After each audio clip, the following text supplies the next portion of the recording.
Hello friends, welcome back to my channel. आप सब कैसे हैं? आशा करती हूँ कि आप सब स्वस्थ होंगे और मज़े में होंगे। और सबसे पहले तो दिल से शुक्रिया कि आप सब इतना कीमती वक्त निकालकर मेरा व्लॉग देखने आते हैं। जैसा कि आपने पिछले व्लॉग में देखा था कि मैं स्टैचू ऑफ यूनिटी अपनी फैमिली के साथ घूमने के लिए आई हूँ, तो आज मैं यहाँ पर दिखाऊंगी कि हमने जंगल सफारी में क्या क्या देखा है। और गाइस, अगर आपको मेरा वीडियो अच्छा लगता है तो प्लीज इसे लाइक जरूर करें। और मैं भी बहुत सारे एफर्ट्स डाल रही हूँ वीडियोस बनाने में। और आपको तो पता ही है कि छोटे बच्चे के साथ वीडियोस व्लॉग्स बनाना कितना मुश्किल होता है।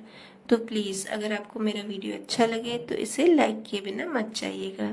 अगर आप भी स्टैचू ऑफ यूनिटी जाते हैं तो जंगल सफारी बिल्कुल भी मिस नहीं कीजिएगा, सबसे बेस्ट यही है।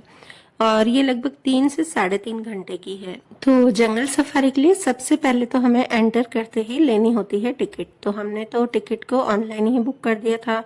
तो सिर्फ बस अंदर जाते ही पहले टिकट चेक होगी और फिर थोड़ा सा अंदर चलेंगे ना तो वहां पे लायन और लेपर्ड दिखाएंगे। उन्हें एक बड़े से ऐसे जंगल में रखा है और साइड में पूरे कांच लगा दिए हैं, एकदम मोटे कांच। और जहाँ पे लायन थे ना तो वो तो उस टाइम बाहर निकले ही नहीं थे जब हम गए थे, क्योंकि बोलते हैं ना कि लायन को जब बहुत भूख लगती है ना तभी वो बाहर आते हैं। और सबसे ज्यादा खतरनाक लायन ही होते हैं। फिर हम देखने गए लेपर्ड, और लेपर्ड सबसे अच्छे उन्होंने दर्शन दिए। मतलब हम देखने गए ना, लेपर्ड तो इतने अच्छे से घूम रहे थे ना। और लेपर्ड को कोई अगर छेड़ रहा था ना तो वहां से वो शिकार भी कर रहे थे, जोर से ऊपर से जंप मार रहे थे। एक लेडी उनको छेड़ रही थी तो वो जोर से झपट्टा मारने के लिए कांच पर उन्होंने जोर से किया। हर लोग तो है ना लेपर्ड के साथ सेल्फी भी ले रहे थे, तो मैंने सोचा चलो मैं भी ले लेती हूँ। पर बहुत ही इंजॉय किया हमने वहाँ पर। मैंने बचपन में जूनागढ़ में जू देखा था, वो बहुत ही बढ़िया था। और फिर उसके बाद हमने सूरत में जू है तो वहाँ पे भी देखा है, पर सूरत का जू बिल्कुल भी अच्छा नहीं है। लेपर्ड के बाद जोन था जैगवार का, और जैगवार के साथ बगीरा भी था। जो हमने छोटे होते मोगली भी नहीं देखा था, बगीरा, हम बस वही, उसको सब बगीरा ही बोलते हैं। इंग्लिश में उसको क्या बोलते हैं वो हमने देखा भी नहीं। और फिर उसके बाद जोन था सफेद शेर का, व्हाइट लायन का। तो यहाँ पे बहुत बड़े 2 व्हाइट लायन थे, पर वो दिख नहीं रहे थे, एकदम अच्छे से कैमरा में कैप्चर नहीं हो पा रहे थे। और पहले तो दोनों अच्छे से सोए हुए थे, फिर उसके बाद एक उठा, उसने थोड़ा सा ऐसे मुंह हिलाया, तो मैंने कोशिश तो की कि मैं जितना हो सके अच्छे से कैमरे में कैप्चर कर सकूं, पर फिर भी अच्छे से कैप्चर नहीं हो पाया। और इसके बाद आया व्हाइट टाइगर का जोन। तो व्हाइट टाइगर का जोन भी बहुत ही अच्छा था। उसके साथ भी बहुत लोगों ने सेल्फीज और वीडियोस लिए। मतलब हम क्या, एक झुंड में चल रहे थे, एक ग्रुप बन रहा था और ग्रुप में हम चलते जा रहे थे। और ग्रुप अलग भी हो रहे थे, चेंज हो रहे थे, जिसको जिस भी गाड़ी में जाना था वो चला जा रहा था और फिर दूसरे ग्रुप्स के साथ हम मिक्स हो रहे थे। और साइड में पूरा जंगल, पेड़ पौधे थे ना, तो बहुत ही ठंडक थी सुबह सुबह को, क्योंकि हम 8:30 बजे निकले थे जंगल सफारी करने। तो ध्रुव अच्छे से नींद ले रहा था। फिर जैसे ही व्हाइट टाइगर आया ना तो अनन्या ने बोला अब ध्रुव के उठाओ तो देखे तो सही, थोड़ा सा वो भी इंजॉय करे। वो छोटा था, उसको इतना पता नहीं चल रहा था, पर फिर भी हमने उसको उठाया। और फिर बस यहाँ पे टाइगर, लेपर्ड और लायन का जोन खत्म हुआ तो उसके बाद यहाँ पर गाड़ी आ गई बाहर। और फिर वहां से थोड़ा दूर था पांडा का जोन। बस सिर्फ वहां पे एक पांडा को ही अकेले बिठाया था, वो जो बैल होता है ना, बड़ा सा जंगली बैल, वहां पर। और वो रास्ते में बस दिखाते हुए ले गए। जंगल सफारी में सबसे अच्छी सुविधा ये थी कि यहाँ पे गाड़ियां थी, क्योंकि दूर दूर जोन थे। और जाते ही बस 5 मिनट में ही आ रही थी, ज्यादा देर भी नहीं लग रही थी। और यहाँ की ये भी सबसे अच्छी बात थी कि वहाँ जगह जगह पर फिल्टर्ड पानी की मशीन लगी हुई थी। बस अपने पास अगर खाली बॉटल हो ना तो आप कहीं से भी पानी भर सकते। और इसके बाद कार्ट आई और हम कार्ट में गए इंडियन बर्ड्स के जोन में। और यहाँ पर अंदर जाते ही एक छोटी सी चिड़िया थी, उसने अपना नेस्ट बनाया था। इतना प्यारा घोंसला लग रहा था ना, पर वो भी अच्छे से कैप्चर नहीं हो पा रहा था क्योंकि झाड़ियों के अंदर था और बहुत ही छोटा सा बनाया था। और उसके बाद पिकॉक, वाह यार, पिकॉक देख के तो इतना मजा आ गया ना, क्योंकि सबसे मुझे बर्ड में पिकॉक ही अच्छा लगता है। और पिकॉक ने इतने अच्छे पंख फैलाए थे ना, मस्त, बहुत ही देख के मजा आ गया। और यहाँ पे इतने सारे पिकॉक थे ना।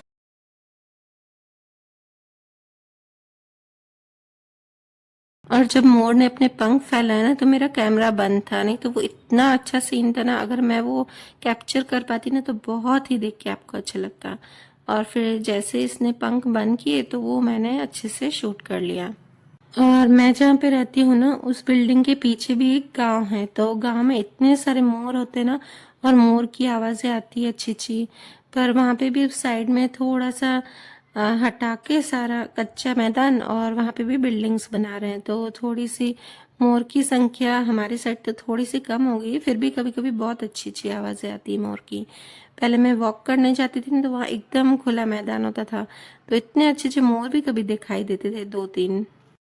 मतलब उसके साइड में खेत वेत होते थे, तो खेतों में मोर दिखते थे, और उसके आगे फिर खुले मैदान थे।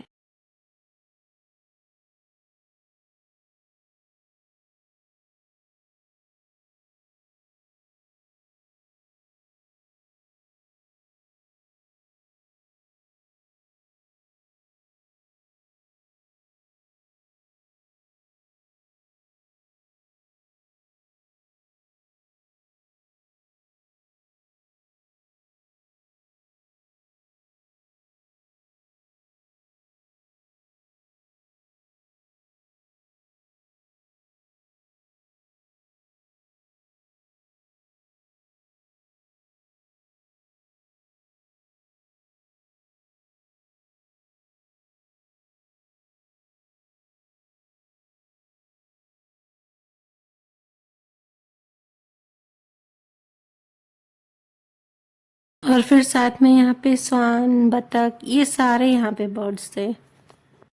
और थोड़े से मैंने इनके नाम भी शूट किए हैं, तो आप देखिए कि इनके क्या क्या नाम हैं। और इस पूरे जोन में मोर तो सभी जगह पर फैले ही हुए थे, सबसे ज्यादा समझो ना मोर ही थे, और उसके बाद क्रेन थे और डक थी।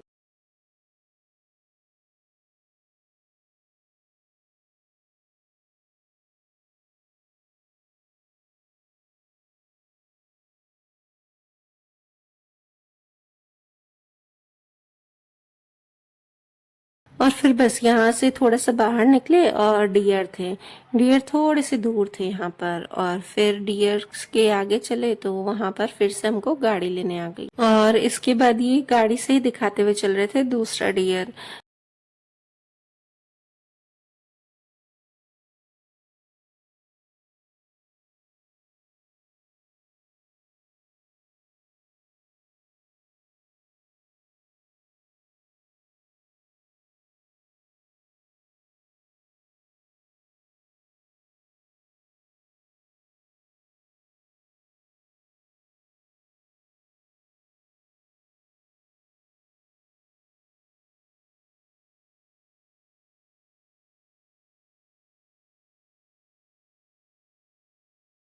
तो यहाँ पर मैंने जैसे ही अनन्या का वीडियो ले रही थी ना, तो उसके पीछे वाइल्ड डॉग आया और उस पर झपट्टा मार रहा था।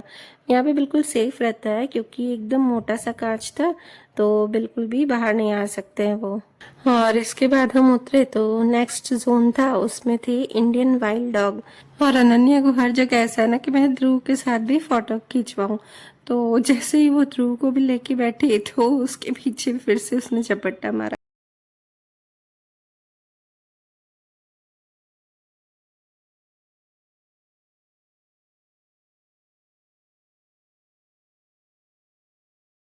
इसके बाद था इंडियन वुल्फ, वो भी दूर से ही दिखाई दिए, पास नहीं आ रहे थे। और उसके बाद था स्लॉथ बियर। वैसे तो बियर हमेशा सो ही रहते हैं, ज्यादातर तो घूमते कम है, पर ये अच्छे से राउंड मार रहा था।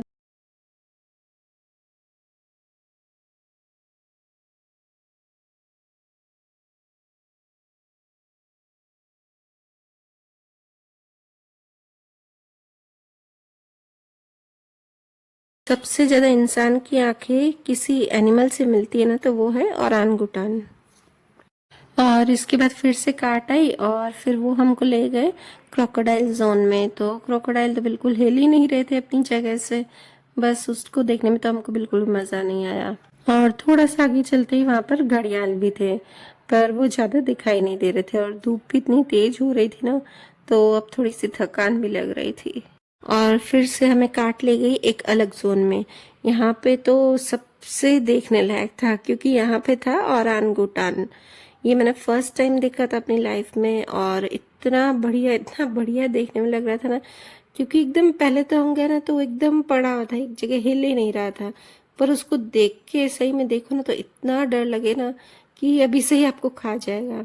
और फिर नीचे से जो वहाँ पे इनको संभालते हैं ना, ऊपर ऐसे इस तरह से लकड़ी दे रहा था, तो वो मुंह में डालकर और चबा रहा था। और फिर उसने जोर से नीचे जंप किया, तो जंप करने का तो मैं यहाँ पर कैप्चर नहीं कर पाई। फिर वो धीरे धीरे ऊपर आया और फिर उसने अच्छे से शक्ल दिखाई।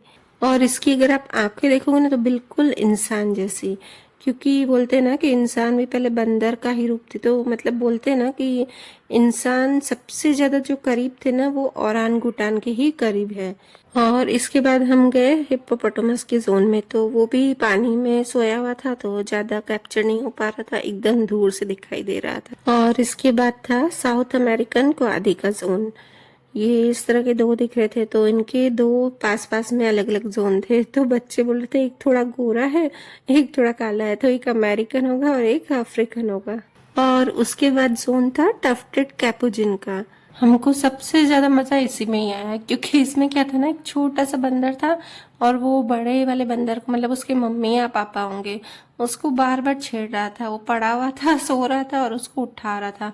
कभी उसकी पूंछ पे छेड़ रहा था, कभी किधर छेड़ रहा था, उसको उठाने की कोशिश कर रहा था।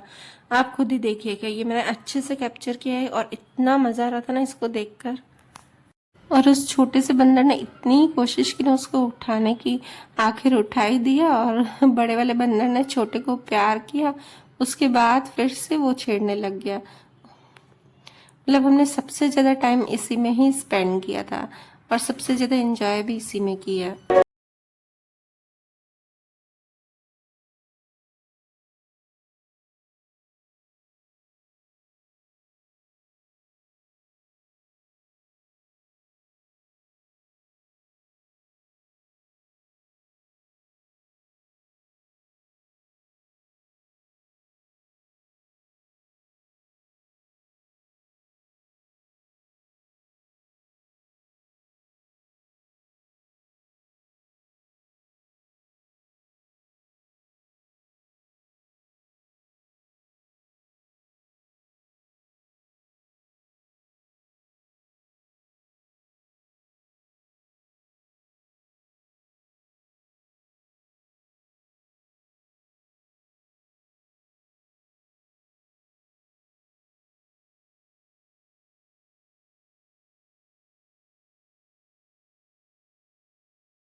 फिर उसके आगे एक और बंदर का जोन था, फिर वहां पे हम रुके नहीं ज्यादा देर।